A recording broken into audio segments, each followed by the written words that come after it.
just started trying to study Japanese, you've probably encountered this word, particles.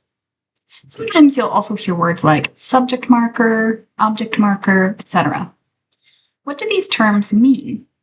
Even if you're pretty good at English grammar, this will be new to you because English doesn't have this type of word. We can say particles are not a feature of the English language.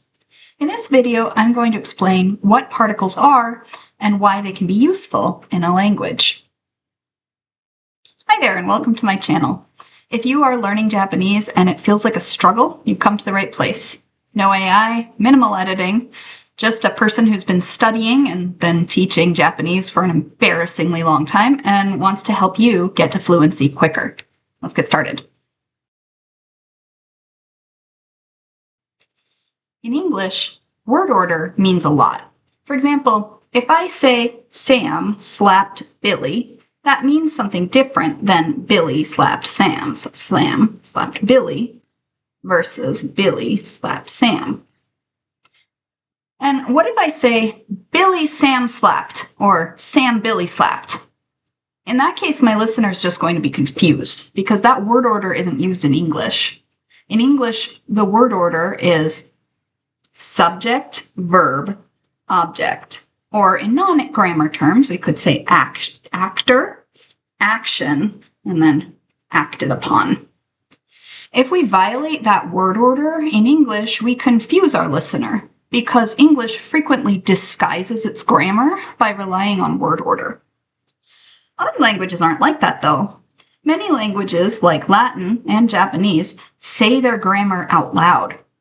What I mean by this is these languages have some way of identifying through the sounds of the words themselves what role each word plays in the sentence. Let's go back to Sam and Billy on the playground. In English, I have to say Sam slapped Billy if I mean Sam slapped Billy, right? But in a language that says its grammar out loud, it's as if I put a little tag on my subject word and my object word to tell them apart, like Sam S slapped Billy O. Now let's think about what happens there. If I have little tags on my words, it barely matters what order I put my words in because I've marked Sam as my subject with the S and Billy as my object with the O with my voice. I can say slapped Billy O Sam S, or Sam S. Billy O. slapped, or even Billy O. slapped Sam S., and I'm still describing the same picture. As long as Sam is marked with S, she's the one doing the slapping, and as long as Billy is marked with O, he's the one who winds up with a sore cheek. In this example, S and O are particles, the subject particle and the object particle, respectively.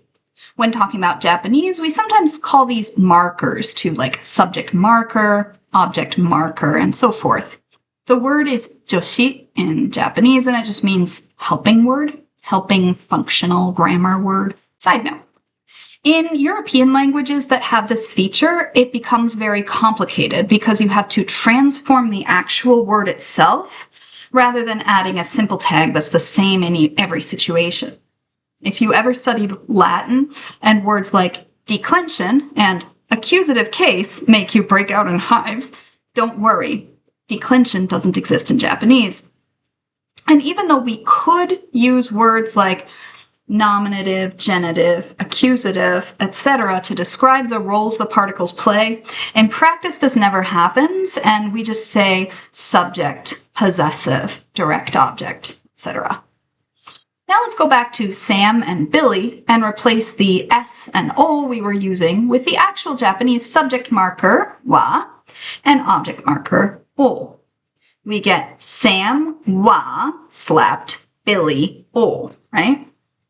There's just one more thing that needs adjusting to get a standard Japanese sentence.